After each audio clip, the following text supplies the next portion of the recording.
The night my husband told me I was nothing without him, I was standing barefoot in our kitchen, holding a dish towel that still smelled like lemon soap. He didn't shout it. He didn't slam a door.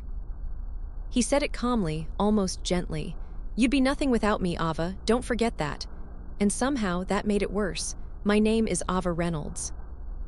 I'm 34 years old, and for 10 years, I built a life around a man who believed he built me. From the outside, we looked perfect. Suburban home in North Carolina, 2 cars in the driveway. Dinner parties on Fridays, smiling holiday photos. My husband, Daniel Reynolds, worked in commercial real estate. Confident, polished, charming in public. In private, he was different. Not cruel in obvious ways. He didn't hit me. He didn't scream daily. He didn't forbid me from seeing friends. He just minimized me. When I left my marketing job after our son Liam was born, it was supposed to be temporary. Daniel insisted it made more financial sense. "Why would we pay someone else to raise our kid?" he'd say. Temporary turned into 5 years. Every time I mentioned going back to work, he'd laugh lightly. "For what? So you can make 40 grand and feel busy?" It was always phrased like concern, like logic, like protection. But slowly, my confidence thinned out like paper worn too many times. The house we lived in was technically his. He bought it 2 years before we married, his name on the deed. His pride in every conversation. "I gave you this life," he'd remind me casually whenever arguments surfaced. That night, the argument was about something small. It always is. I had suggested we refinance and put both our names on the title. We'd been married a decade. I had supported him through 2 career transitions. I managed the home, the schedules, the childcare, the social obligations. He leaned back in his chair and looked at me with a smile that didn't reach his eyes. "You didn't build this house, Ava." "I did. I built this family," I replied quietly. He chuckled. "Without me, you'd still be answering emails for someone else. Don't confuse effort with impact." And then he said it. "You're nothing without me." Liam was upstairs asleep. The dishwasher hummed. And something inside me, something that had been bending for years, finally snapped straight. I didn't cry. I didn't yell, I nodded. "Okay," I said softly. He thought I was surrendering, I was deciding. That night, after he went to bed, I opened my old laptop. The one I hadn't used in years except for online grocery orders. I logged into LinkedIn. My old connections were still there. Former coworkers, clients, vendors, people who once respected my ideas. I scrolled through messages from years ago. "You're brilliant with branding, Ava. You saved that campaign. Call me if you ever freelance." I had forgotten that version of myself. Daniel hadn't erased her. I had buried her. At 1:17 a.m., I sent my first message in years. "Hi Mark, long time. I'm exploring freelance marketing strategy again. Let me know if you'd like to reconnect." I stared at the screen after sending it. My hands trembled slightly, not from fear, from awakening. The next morning, Daniel left for work without mentioning the fight. He kissed my forehead like usual. He believed the conversation was over. It was. By noon, Mark had replied, "AVA. I was hoping you'd come back. Can you take on a small contract?" Small contract. Small start. That week, I worked during Liam's school hours. Quietly, efficiently, focused, I didn't tell Daniel. Not because I was hiding, because I was building. Within 2 months, I had 3 clients, then 5. I registered an LLC under my maiden name, Ava Monroe Consulting. Separate bank account. Separate identity. The first deposit that hit that account made my chest tighten. It wasn't the amount. It was the proof. Proof that I still existed outside of Daniel's shadow. But empowerment is fragile when you're still living under someone's control. 3 months later, Daniel discovered an invoice on the printer. He picked it up, glanced at it, and frowned. "What's this? Client work," I said calmly. "You're freelancing?" "Yes," he laughed. Cute like it was a hobby. "How much are you even making?" he asked. "Enough." He stepped closer. "You should have talked to me first." I didn't need permission. That's when I saw something shift in him. Not anger, threat. Because if I wasn't nothing, then his power wasn't everything. That night, he didn't speak to me. 2 weeks later, he scheduled a meeting with a lawyer. He didn't tell me why. I found out when I was served divorce papers. Irreconcilable differences. He wanted primary custody and exclusive rights to the house. In his filing, he described me as financially unstable and dependent. Dependent. The word burned. He believed I would panic. That I would beg, that I would retreat into fear. Instead, I called my own attorney. And for the first time in years, I felt ready. But I had no idea what Daniel was planning behind the scenes. And when I saw the financial disclosures he submitted to court, I realized this wasn't just about divorce. It was about erasing me. When I opened Daniel's financial disclosure packet, my hands didn't shake. They went cold. There were accounts listed I'd never seen before. Investment properties I didn't recognize. A business partnership I'd never heard mentioned in 10 years of marriage. And then the line that made my stomach drop. Spousal contribution, minimal, minimal. I had spent 10 years managing our home, raising our son, hosting his corporate dinners, editing his presentations at midnight, moving cities when his firm expanded, and smiling through events when he flirted with investors' wives because it closed deals. Minimal. My attorney, Claire Whitman, adjusted her glasses and looked at me carefully. "He's positioning you as financially dependent and uninvolved," she said. "He's building a case that he carried the marriage." "I know," I replied quietly, but what I didn't tell her was this: Daniel had always carried the spotlight. I carried the foundation. And foundations don't get applause. They just hold everything up. Claire tapped the documents again. "He's also asking to retain full ownership of the house since he purchased it prior to the marriage." Of course he was. The house. His favorite trophy. The place he reminded me he gave me. I swallowed hard. "Can he?" "It depends. But what concerns me more," Claire continued, "is his request for primary custody." That's when the panic finally surfaced. Liam was 6. Sensitive, gentle. Obsessed with dinosaurs and pancakes shaped like planets. Daniel traveled constantly. He barely attended school conferences. But in court documents, he suddenly painted himself as the stable, financially secure parent, while describing me as someone experimenting with unstable freelance work. Freelance. Like it was reckless, like I was reckless. "I've built a company in 5 months," I said, more to myself than her. Claire leaned forward. "Then we show them that." That night after Liam was asleep, I logged into my business account. Revenue had tripled since I started. I had 6 steady clients, 2 on retainer. Referrals coming in weekly. I wasn't freelancing. I was building something real. Daniel came home late. He didn't speak to me, but I saw him watching, observing, calculating. He underestimated me in conversation, but not in strategy. 2 days later, I received a call from one of my clients. "Ava, I need to ask something awkward," she said carefully. "Daniel contacted my husband." My heart stopped. "He said you're unstable right now, that you're going through something and might not deliver." Silence filled my office. "He what?" "He suggested we pause the contract." The room tilted. This wasn't just divorce. This was sabotage. I hung up and stared at the wall. For years, I believed Daniel's control was emotional. Now I saw it clearly. It was structural. He wanted to remove every pillar holding me up so I would fall back into dependence. That night, I confronted him. "You called my clients." He didn't deny it. "They deserve transparency. You're trying to destroy my income." He leaned against the counter casually. "I'm protecting our family. If you're distracted, unstable," I interrupted. "You're acting impulsively, starting businesses, filing motions." "You filed first," he shrugged. "I'm being proactive."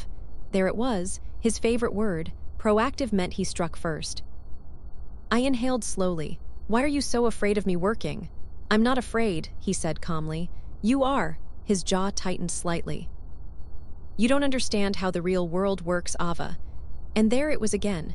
That same tone, that same belief that I was small. What he didn't know was that I had already called every client personally. I explained the situation with grace, with clarity, with truth, and instead of leaving, they doubled down.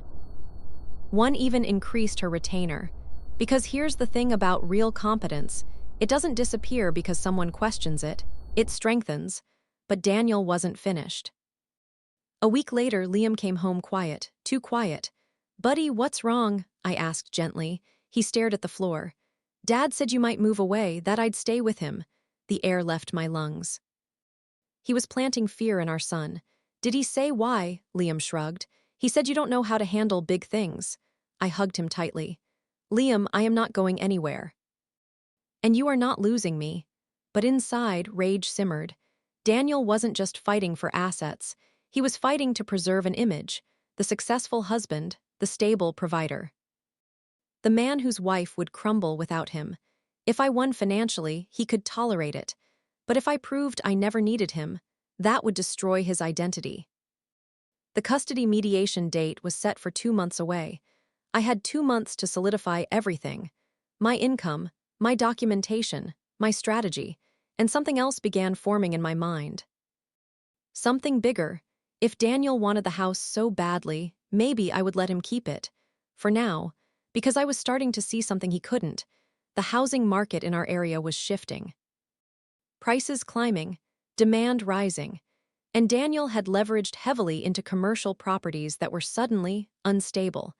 I knew because I used to edit his investment proposals. He thought I didn't understand, but I always listened. And recently, I'd heard whispers in town. One of his biggest developments wasn't performing. If that deal collapsed, he would be exposed. For the first time in our marriage, I wasn't reacting. I was observing, planning, building quietly, the way he always did. Only difference, I wasn't doing it to control someone. I was doing it to free myself. 3 nights before mediation, Daniel walked into my office unexpectedly. He glanced at my desk, my open contracts, my growing calendar. "You're taking this too far," he said quietly. "No," I replied. "I'm finally taking it seriously." He studied me for a long moment, and for the first time in 10 years, he didn't look confident. He looked uncertain, and uncertainty in a man like Daniel, that's the first crack in the foundation, but cracks can become earthquakes. And what I was about to discover about his failing development project would change everything. I didn't go looking for Daniel's secret, it found me. 3 days before mediation, I was at a networking breakfast hosted by the local Chamber of Commerce. I almost didn't go. I had depositions to prepare for, financial summaries to finalize, and Liam had a mild cold. But something told me to show up. Visibility matters. That's something I learned from watching Daniel all those years. If you're not in the room, you don't exist in the narrative. Halfway through the event, I heard a familiar name. "Reynolds Development, tough quarter." I froze mid-sip of coffee. 2 men stood near the window, voices low but not low enough. "Over-leveraged on that Lakeview property," one said. "Bank's not thrilled." Lakeview, Daniel's pride project. A mixed-use commercial space he'd poured 2 years into. He called it legacy architecture. Said it would cement his name in the region. I walked toward them slowly. "Sorry," I said lightly, professional smile in place. "Did you say Lakeview Plaza?" They turned polite. "Yes, you're Ava Monroe," I said, using my maiden name. "I work in brand strategy." Not a lie. One of them nodded. "Reynolds Development is in some negotiations, markets shifting." "Negotiations?" I asked carefully. "Financing restructure." "Happens all the time." "It doesn't, not unless something's wrong." I thanked them and walked away, heart pounding, not with anxiety but clarity. Daniel's financial disclosure hadn't mentioned any instability. But if Lakeview was struggling, his liquidity wasn't as strong as he portrayed. And if his liquidity wasn't strong, his control wasn't either. That night, I accessed public commercial filings, loan extensions, liens, quiet notices buried in county records. There it was. A short-term bridge loan taken out 6 months ago. High interest, aggressive timeline. He was floating the project, which meant if it sank, it would pull him under. And suddenly, his urgency in the divorce made sense. He didn't just want to win. He needed assets clean. No shared claims, no complications. He was preparing for impact.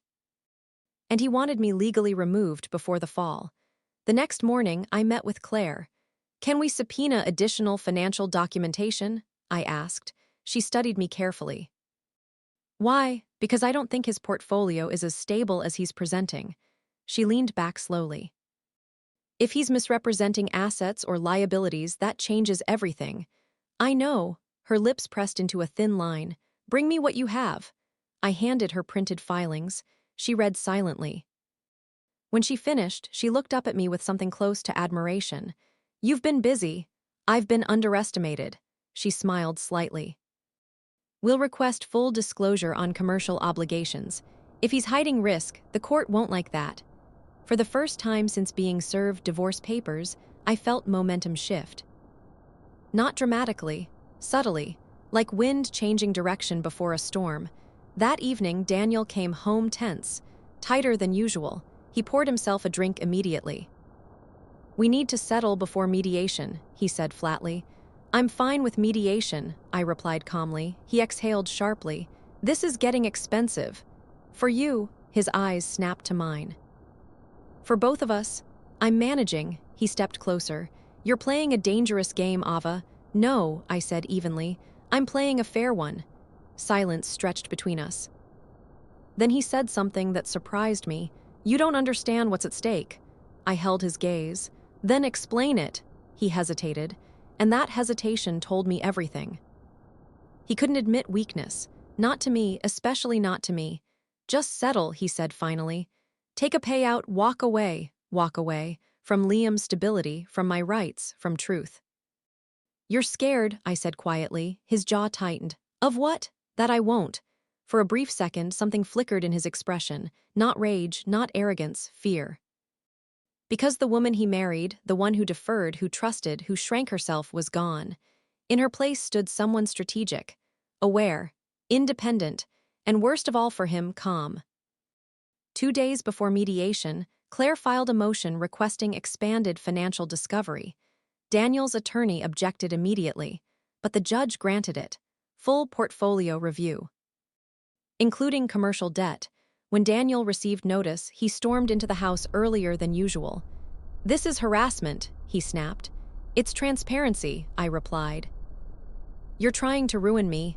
No, I said steadily. I'm trying to protect myself. He paced the kitchen. You don't know what you're doing. I know exactly what I'm doing. He stopped walking. Without me, he said quietly, you wouldn't survive this. There it was again. The original line, the belief that I was constructed from him. I stepped closer. I already am. His phone buzzed. He glanced down, his face drained of color. What? I asked calmly. He locked the screen. Nothing, but it wasn't nothing. Because that night he didn't sleep. He stayed up in his office. Making calls, whispered conversations. And at 2:11 a.m. I heard him say something that confirmed everything. If the bank pulls now, we're exposed. Exposed. The next morning, Claire called. There's movement, she said. The Lakeview Properties lender filed a notice of default. My pulse steadied. How bad? Very. If default was public before mediation, Daniel's stable provider narrative would collapse. He wouldn't lose everything, but he would lose leverage. And for a man like Daniel, leverage was identity. Mediation was in 48 hours. And for the first time since he told me I was nothing, he was the one on unstable ground. But what I didn't expect was the move he would make next. And it would force me to choose between protecting myself and protecting his reputation. The night before mediation, Daniel knocked on my office door. Not barged in, knocked. That alone told me something had shifted. Can we talk? He asked. His voice was controlled, but there was an edge beneath it. Not anger, urgency. I closed my laptop slowly. About what? About tomorrow. He stepped inside without waiting for permission and shut the door behind him. For a moment, we just stood there, two people who once built a life together, now standing on opposite sides of a battlefield neither of us fully anticipated. I need you to withdraw the expanded discovery request, he said, straight to the point. No, I replied just as directly. He exhaled sharply, running a hand through his hair, a gesture I'd seen 100 times when deals got complicated. You don't understand how this works. I understand default notices, I said calmly. That stopped him, so he knew that I knew. This is temporary, he snapped. It's restructuring. It happens in commercial development all the time. Then it shouldn't scare you. His jaw tightened. It scares investors, it scares partners. If this gets pulled into divorce proceedings, it becomes public record in ways I can't control. There it was, control. He stepped closer. If Lakeview destabilizes publicly, the bank accelerates. If they accelerate, I have to liquidate other assets. That includes the house, I finished. Silence. The house, the symbol of his dominance. The place he reminded me he gave me. If Lakeview collapsed, the house wasn't security. It was liability. He swallowed hard. I'm asking you to be reasonable. Reasonable, I repeated. You're not going to lose custody. I'll revise that request. I stared at him. You used our son as leverage. His eyes flickered just briefly. I was protecting myself. From what? From you becoming unpredictable. Unpredictable because I worked, because I hired an attorney, because I refused to collapse. You're not scared of me, I said quietly. You're scared of exposure. His composure cracked slightly. You think you're winning, he muttered. I think I'm standing. For a long moment, neither of us spoke. Then he said something that surprised me. If I go under, you go under too. I tilted my head. How public financial scrutiny affects both of us. Your business, your reputation, Liam's stability, you think you're immune. He wasn't entirely wrong. Scandal is messy. Even if you're not responsible. He stepped closer, lowering his voice. Withdraw discovery, we settle quietly. You walk away with a payout, I keep the house. We protect Liam from the circus. It was the most reasonable he'd sounded in months, and for a brief moment, I considered it, because I didn't want destruction. I wanted freedom. But then I remembered something Claire had told me. When someone asks for silence that benefits them, not you, that's not peace. That's control. I looked him in the eye. What are you offering? He blinked. Half of our liquid savings, a structured support agreement, no custody fight, you start over. And the house, it stays with me, of course. Because he still believed the house was proof of his superiority. I leaned back in my chair. And what happens when Lakeview collapses and you can't sustain it? It won't collapse. You said it was restructuring. His silence answered for him. For the first time in our marriage, I saw it clearly. Daniel wasn't cruel because he hated me. He was cruel because he feared losing control. And he was losing it. I won't withdraw discovery, I said finally. His face hardened. You're making a mistake. No, I replied calmly. I'm making a record. He stared at me for a long time. Then something shifted in his expression. Not anger, not arrogance, regret. You could have just stayed, he said quietly. There it was, the truth. He didn't want partnership. He wanted permanence. Stability in the form of my silence. You told me I was nothing without you, I reminded him. He looked away. I didn't mean it like that. You meant it. He didn't deny it this time. Mediation began the next morning in a sterile conference room with beige walls and bad coffee. Daniel looked composed, polished suit, measured tone, but there were dark circles under his eyes. The mediator went through custody first. To my surprise, Daniel's attorney proposed joint custody, primary residence with me. He avoided eye contact. Because he knew that if financial discovery continued, his stable provider narrative would unravel. Next came assets, and that's when Claire presented updated filings, including the notice of default on Lakeview Plaza. The room went quiet. The mediator's eyebrows lifted slightly. Daniel's attorney flipped through papers, clearly caught off guard. This is a temporary situation, Daniel said quickly. Then full transparency won't hurt, Claire replied calmly. Daniel's jaw tightened. The mediator leaned forward. Given this information, it may be in both parties' interest to consider asset redistribution. There it was, the shift, not explosive, not dramatic, but undeniable. The house was no longer leverage. It was risk. Daniel turned to me, and for the first time in 10 years, he looked small. After 4 hours of negotiation, the mediator proposed something unexpected. I would receive Primary residence with Liam, full ownership of the house, no spousal support, clean financial separation in exchange. I would withdraw pursuit of his commercial debt exposure beyond what was already documented. Daniel's attorney whispered urgently to him. He stared at the table, the house, the symbol he weaponized, slipping. "Do you accept?" the mediator asked him. Daniel didn't look at me. "Yes," the word came out strained. And just like that, the house became mine, not because I fought for it emotionally, but because the market shifted, because his leverage collapsed. Because I refused to be nothing. As we left the building, Daniel walked beside me in silence. At the parking lot, he finally spoke. "You think this makes you powerful?" I paused. "No," I said gently. "It makes me free." He looked at the house keys in my hand, and for the first time, he understood what he'd lost. But freedom has its own cost.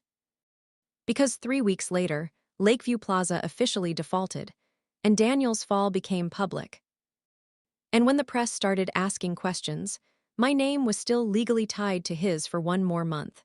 When Lakeview Plaza officially defaulted, it wasn't dramatic. There were no flashing headlines with Daniel's face splashed across them, just a quiet business journal article. Reynolds Development faces major loan default amid market shift. I read it at my kitchen table, while Liam ate cereal across from me. My name wasn't mentioned. But anyone in our social circle knew, and for a few days I waited for the backlash, the whispers, the assumptions, but something unexpected happened. People didn't call to accuse me. They called to ask if I was okay. Because over the past year, while Daniel curated power, I had quietly built relationships. Integrity leaves a different imprint than ego. Our divorce finalized 2 weeks later. No court battle, no spectacle, just signatures. Daniel moved into a downtown apartment temporarily. His commercial assets were being evaluated, restructured, possibly sold off. He didn't call me anymore unless it was about Liam. And when he did, his voice was different, less commanding. More measured. One evening, he came to pick Liam up for the weekend. He stood awkwardly on the front porch, the porch he once reminded me he owned. "I never thought it would go like this," he said quietly. "Neither did I," he looked around the house. "You're really keeping it?" "Yes," he nodded slowly. "You'll need to refinance in your name eventually." "I already started the paperwork," he almost smiled. "You move fast." "I had to." There was a long silence, then he said something I didn't expect. "I shouldn't have said you were nothing." The words weren't grand, they weren't tearful. But they were real. "No," I said softly, "you shouldn't have." He looked at Liam buckling into the car. "I thought if you depended on me, you wouldn't leave." I absorbed that. "I wasn't trying to leave," I said. "I was trying to grow." He nodded, like he was finally understanding a language he'd ignored for years. "I didn't know how to share power," he admitted. That was the most honest thing he had ever said. After they drove off, I stood on the porch alone. The house didn't feel like victory. It felt like responsibility. For years, it represented his control. Now it represented my independence. But the real transformation wasn't the property. It was me. 6 months later, Ava Monroe Consulting wasn't consulting anymore. It was an agency. 5 contractors, 2 full-time employees, clients in 3 states. I worked from the small, sunlit office Daniel once used to close deals. Only now, it wasn't about domination. It was about collaboration. About building something that didn't require someone else to shrink. One afternoon, I received an email from a regional business magazine. They wanted to feature emerging female entrepreneurs. I stared at the message for a long time, not because I doubted myself, but because I remembered the woman standing barefoot in the kitchen, holding a dish towel, being told she was nothing. I almost didn't recognize her anymore. Daniel's restructuring process stretched on. He lost 2 properties, downsized his operations. His name faded from certain boards and investor groups. Karma doesn't always roar. Sometimes it recalibrates. We met once more, nearly a year after the divorce, at a school fundraiser. We stood side by side watching Liam perform in a small play. Daniel looked older, quieter. "How's business?" he asked. Stable, I said. He nodded. I'm rebuilding. I know, he glanced at me. I never hated your ambition. Then why fight it? He didn't answer immediately. Because if you didn't need me, I didn't know who I was. That was the core of it. His identity depended on my dependence, and when that disappeared, so did his certainty. I didn't leave to hurt you, I said gently. I know, he replied. You left because you found yourself. It wasn't reconciliation. It wasn't romance. It was clarity. Later that night, after Liam was asleep, I walked through the house slowly. The walls had new paint now. The office had different furniture. The kitchen had been remodeled, not extravagantly, but intentionally. I stopped in the doorway and let the memory replay. You're nothing without me. I used to hear it as a verdict. Now I hear it as a catalyst. Because here's the truth no one talks about. Sometimes the most painful words someone speaks to you are the ones that wake you up. Daniel didn't destroy me. He revealed me. And I don't hate him for it anymore. Pain, when faced honestly, becomes instruction.